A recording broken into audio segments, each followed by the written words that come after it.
Mathrubhumi news Muthoot mini ഫിനാൻസിയസുമായി ചേർന്നൊരുക്കുന്ന Kudumbashree awards 2025 പ്രഖ്യാപിച്ചു.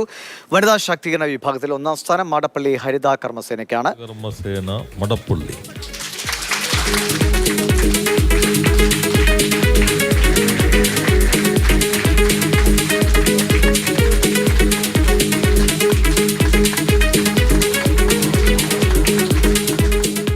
കാർഷിക വിഭാഗത്തിൽ ജേതാക്കളായത് അമൃത കിരണം തൃശൂർ.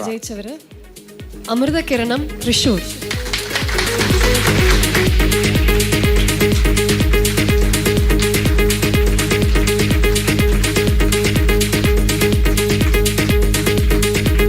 മൈക്രോ എന്റർപ്രൈസ് വിഭാഗത്തിൽ വിജയികൾ ഹരിയാലി ഗ്രീൻ ടെക്നോളജീസ് വടകരയാണ്. പ്രത്യേക ജൂറി പുരസ്കാരം ശ്രേയസ് പാമ്പാക്കുടയ്ക്കും ലഭിച്ചു.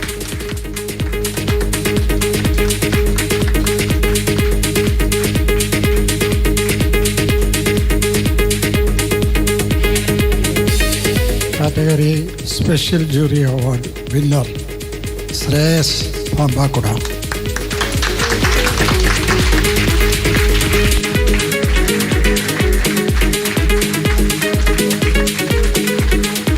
₹1,00,000 ശില്പവും പ്രശസ്തി പത്രവുമാണ് ഒന്നാം സ്ഥാനക്കാർക്കുള്ള പുരസ്കാരം.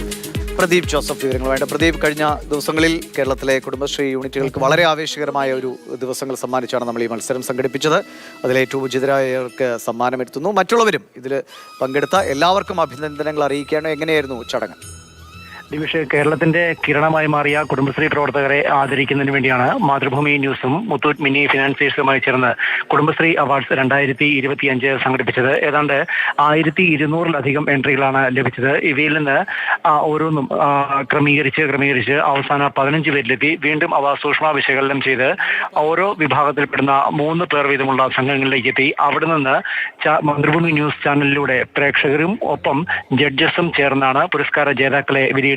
മന്ത്രി പി രാജീവ് ഇന്ന് കൊച്ചിയിൽ ചേർന്ന ചടങ്ങിൽ വിജയികളെ പ്രഖ്യാപിച്ച് പുരസ്കാരങ്ങൾ വിതരണം ചെയ്തു. അങ്ങേയറ്റം ആഹ്ലാദകരമായ നിമിഷങ്ങളായിരുന്നുവെന്ന് കുടുംബശ്രീ അംഗങ്ങൾ പറഞ്ഞു. കാരണം തങ്ങളുടെ ഇതേവരെയുള്ള പ്രവർത്തനത്തിന് ലഭിക്കുന്ന വലിയ അംഗീകാരമായാണ് അവർ ഓരോരുത്തരും ഈ അംഗീകാരത്തെ കാണുന്നത്.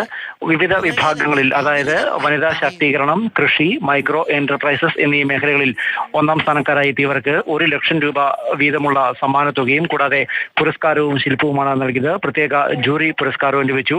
കേരളത്തിന്റെ ഏതാണ്ട് എല്ലാ ഭാഗത്തും തന്നെ എൻട്രികൾ എത്തിയിരുന്നു. അതിൽ ഏറ്റവും മികച്ച 4 എൻട്രികൾക്കാണ് പുരസ്കാരം സമ്മാനിച്ചിരിക്കുന്നത്. അതേസമയം കുടുംബശ്രീയെ സംബന്ധിച്ച് അങ്ങേയറ്റം അഭിനന്ദനാർഹമായ ഒരു മുഹൂർത്തം തന്നെയാണ് ഇതെന്ന് മന്ത്രി പി രാജീവ് അഭിപ്രായപ്പെട്ടു.